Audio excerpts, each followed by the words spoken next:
Hello everyone. I'm not sure how to explain what's happening to me, but I'll try.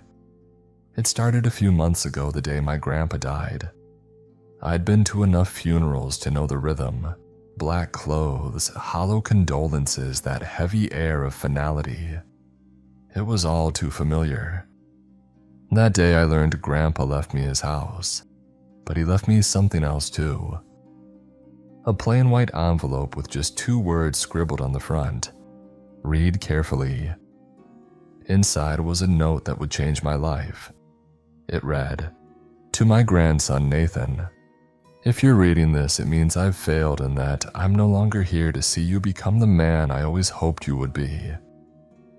There's something that you need to know about our family, something that I've kept from you your whole life to protect you. You've inherited more than just a house, you've inherited a family secret. There's a door upstairs in the attic that sits in the middle of the room. You haven't seen it yet, but you will.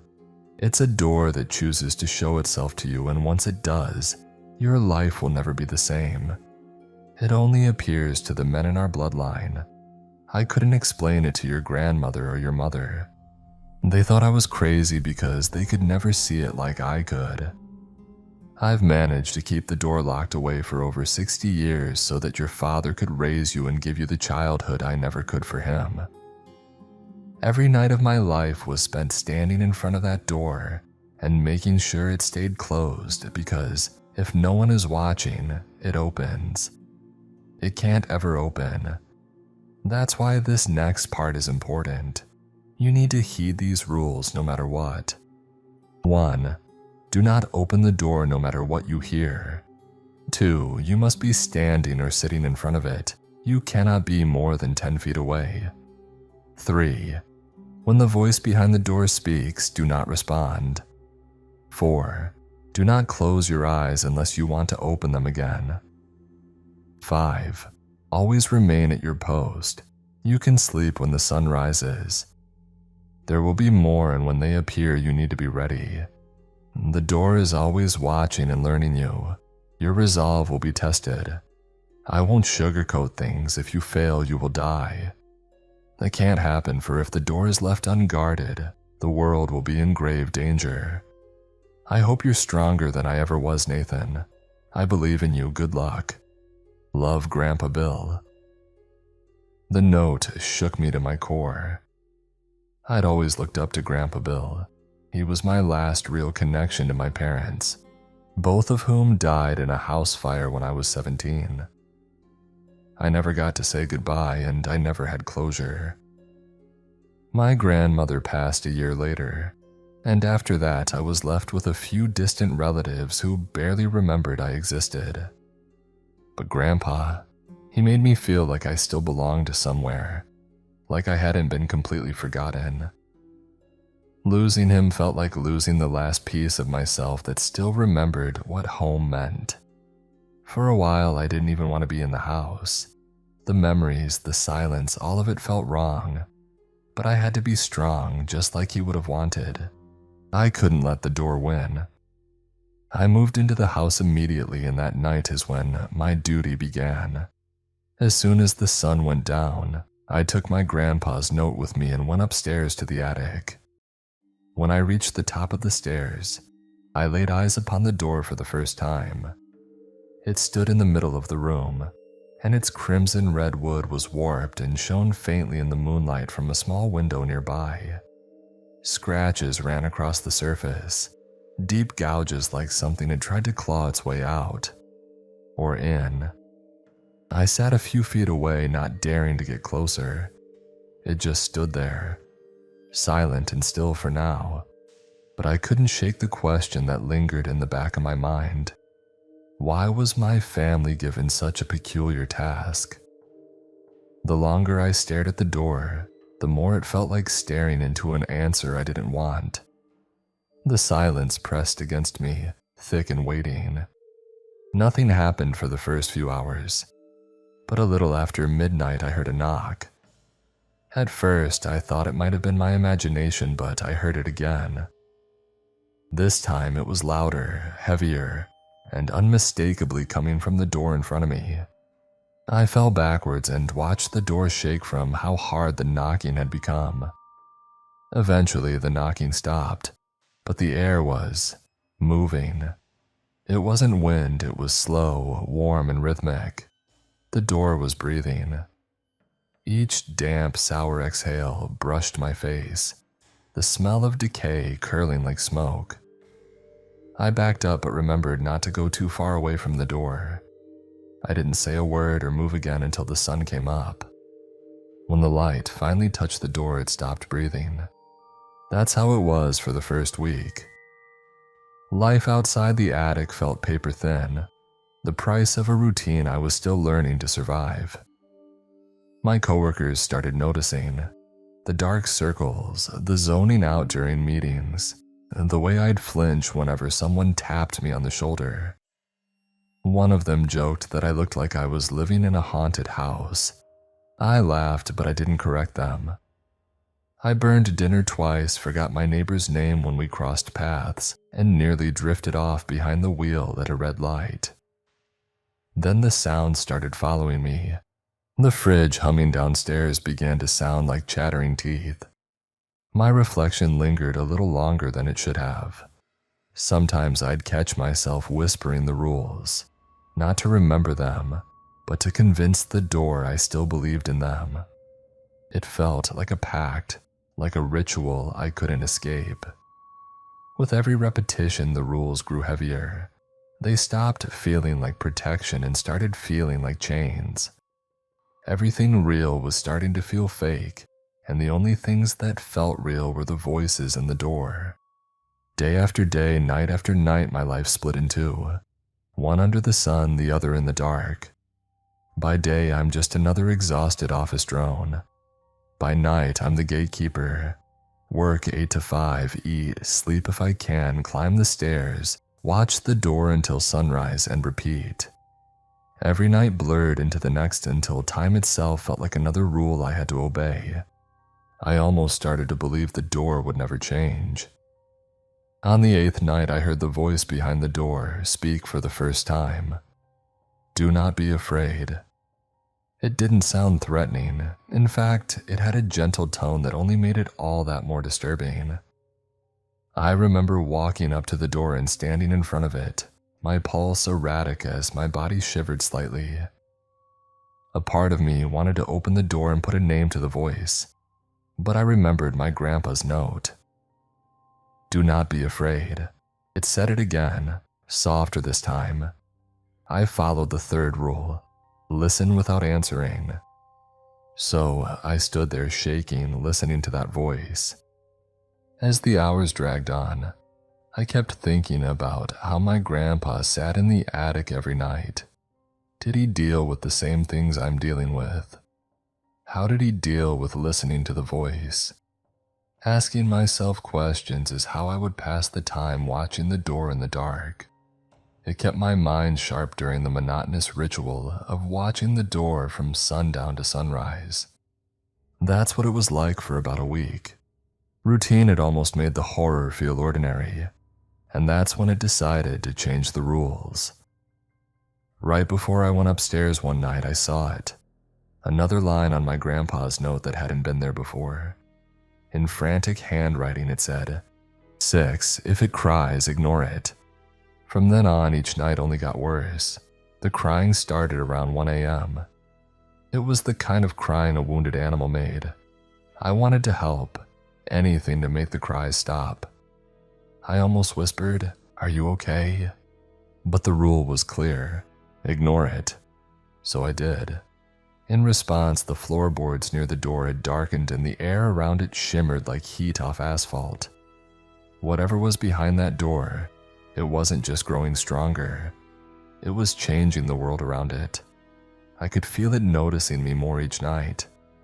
And then, as if sensing my fear, the rules changed again. A couple of weeks later, just before I made my way upstairs, I noticed some new lines had been written on the note. 7. It will show you things. Do not believe them. 8.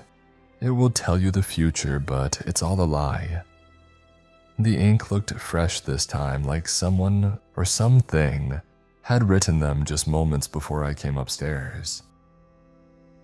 They didn't make sense to me, not until the door made me understand. It didn't scream or cry like it had before. Instead, it spoke calmly about the things that awaited me in the future.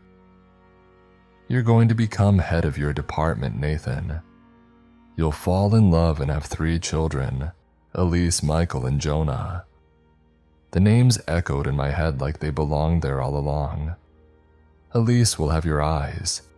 Jonah will want to be a pharmacist like his grandmother. My eyes burned as tears threatened to fall. They'll all live long, happy lives. Unless you keep me in here. For a second, my body actually moved. I felt my weight shift forward, like some part of me had already made the decision. I pictured my future the way it described. Warm, bright, full of laughter. I wanted it. God, I wanted it so badly. But I saw through the threat masquerading as hope. I remembered my grandpa's handwriting again, warning me of the consequences, and forced myself to step back. What had once been calm and persuasive, telling me things about myself, about the future, about promises too good to be true, became violent, almost desperate. With each sob and scream, the door groaned in a sickening rhythm, barely containing whatever was battering against it. I covered my ears, begging for the noise to stop, and after a few minutes it did. For a moment I thought I had earned silence, but silence, I learned, was just the calm before something worse. The door's cracks began widening, twisting upward with sick crunches, the wood shifting to form the shapes of lips, dozens of them.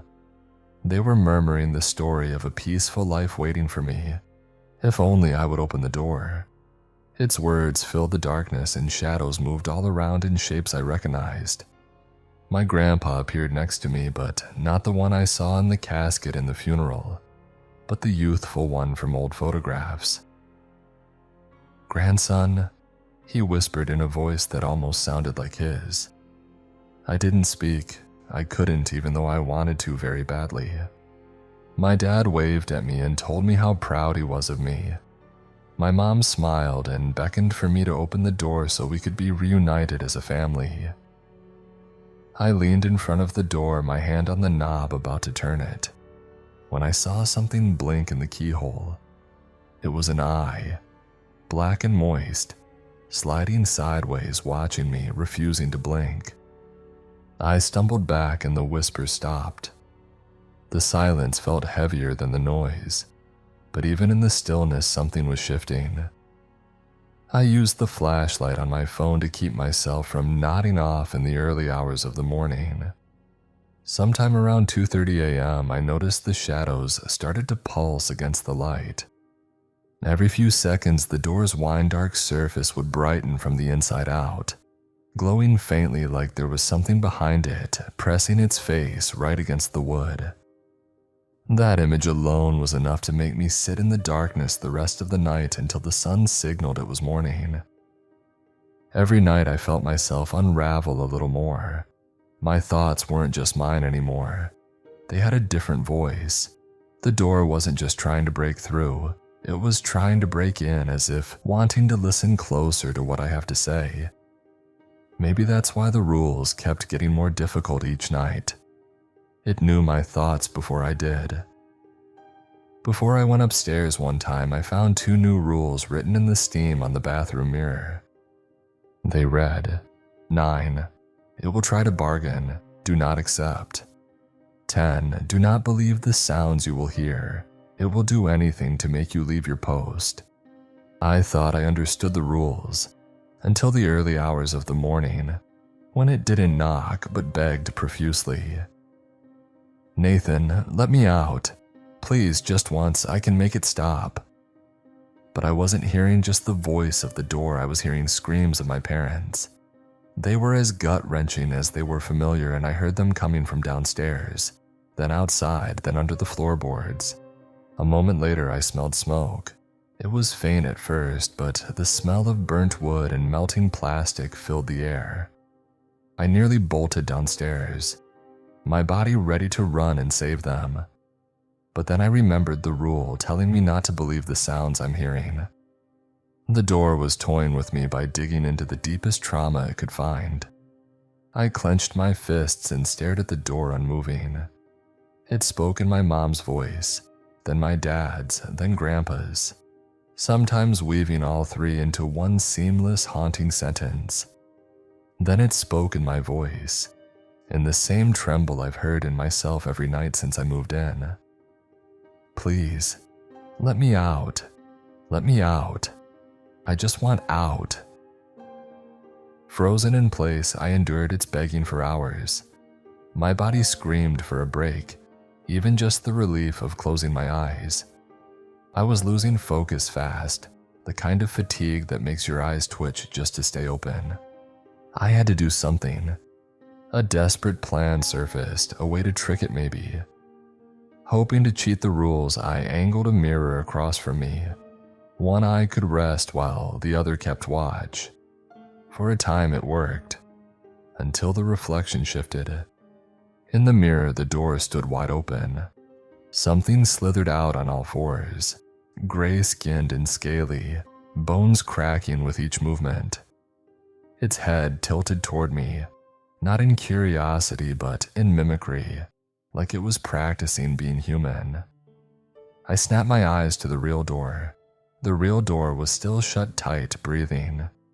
When I looked back, the mirror was empty, except for 5 wet fingerprints smeared downward like someone had leaned against it from the inside. I sat there for a long time after that. The lantern burned out, but I couldn't bring myself to light another one.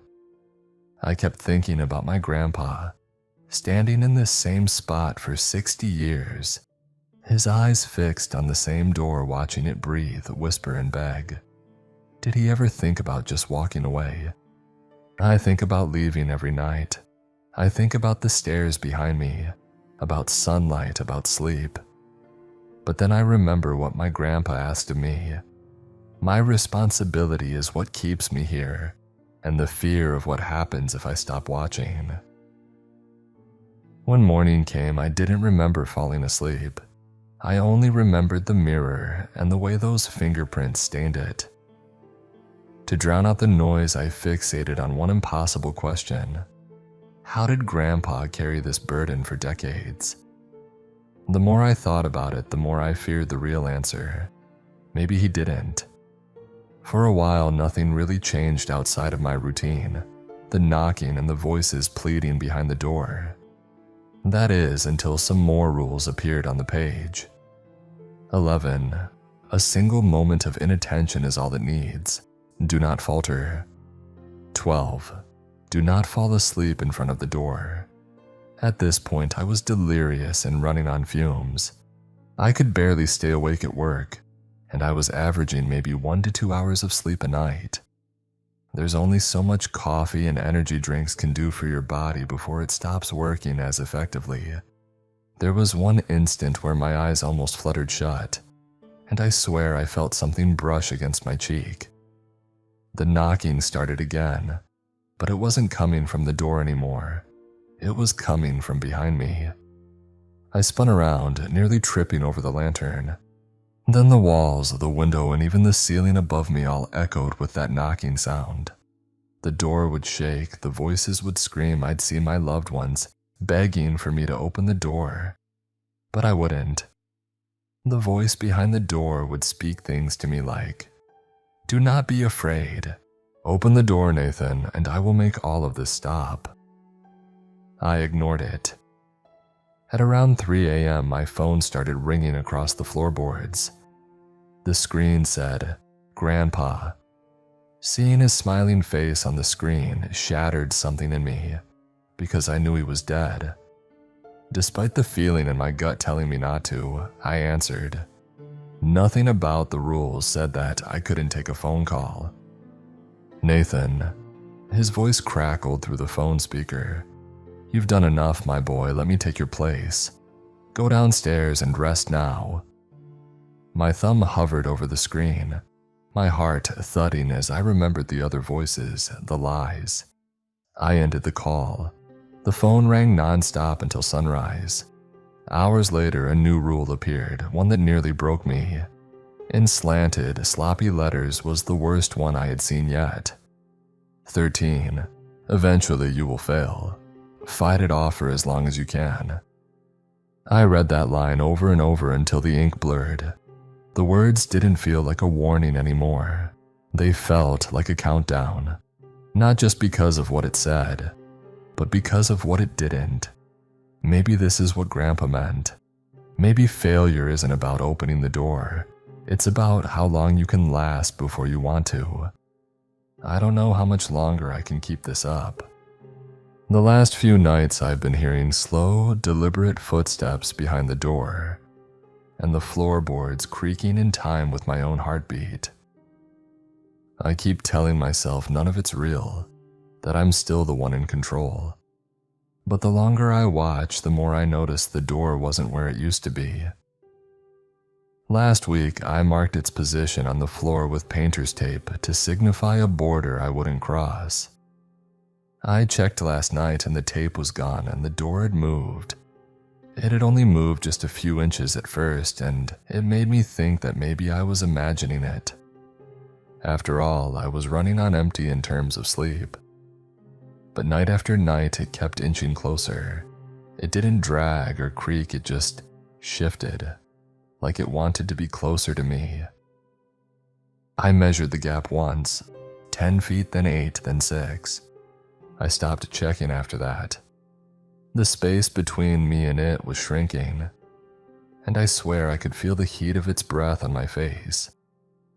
Sometimes the floorboards sank a little beneath it, like it was pressing down with weight. Whatever was behind it was coming for me. This discovery led to another rule appearing.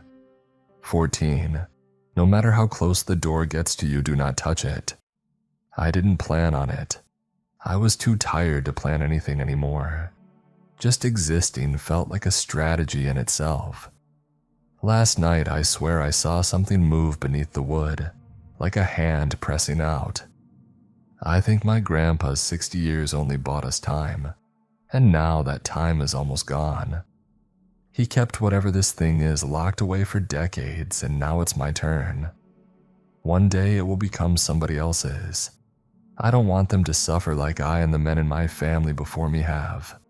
My hands won't stop trembling. I haven't slept in days.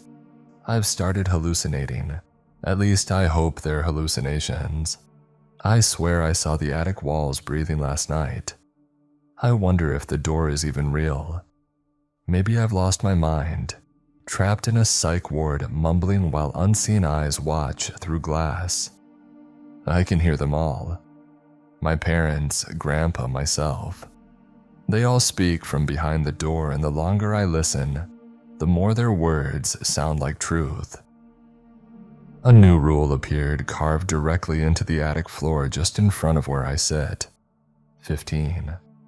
When your eyes close for the last time, the door will open from the inside. I don't know if I'm protecting the world from what's behind the door or if I'm looking after it, so it can't escape before it's ready. Maybe that's what Grandpa meant when he said he failed. Not that he lost, but that he finally understood what he was guarding. And yet he kept watching. So now I do too. There's one rule Grandpa never wrote. If the door ever stops whispering, it means it's already won. My parents call to me now. And now, another rule. 16. You will forget which side of the door you're on. If Grandpa could still see me now, I hope he knows I tried. The latch just turned.